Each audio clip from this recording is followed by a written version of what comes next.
Halo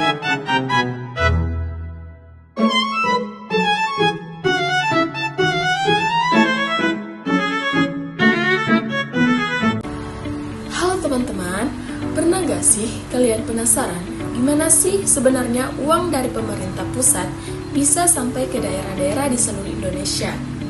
Nah, sistem itu disebut perimbangan keuangan antara pemerintah pusat dan pemerintah daerah.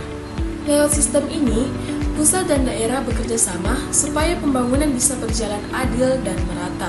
Nah, kita mulai dari atas dulu ya, yaitu pemerintah pusat. Semua pengelolaan uang negara ada di APBN atau Anggaran Pendapatan dan Belanja Negara. Nah, sebagian dari APBN ini disalurkan ke daerah dalam bentuk beberapa jenis dana.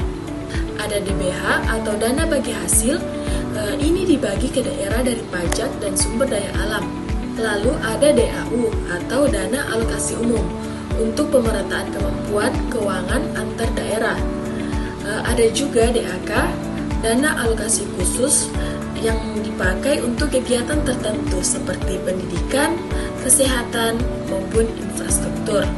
Nah, selain itu ternyata ada juga dana otsus untuk daerah dengan status otonomi khusus dan dana penyesuaian.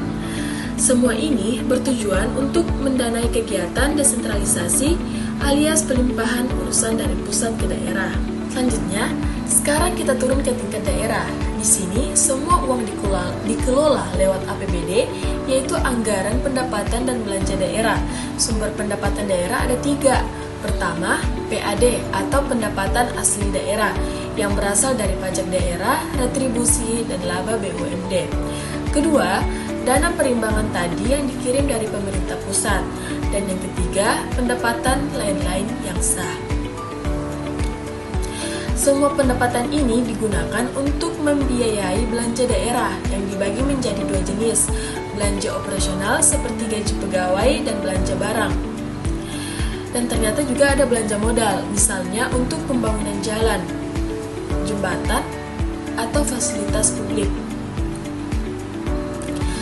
Kalau pendapatan lebih besar dari belanja, daerah punya surplus, tapi kalau sebaliknya, muncul defisit daerah. Selain dana yang diserahkan ke daerah tadi, pusat juga masih punya belanja di daerah yang sifatnya vertikal.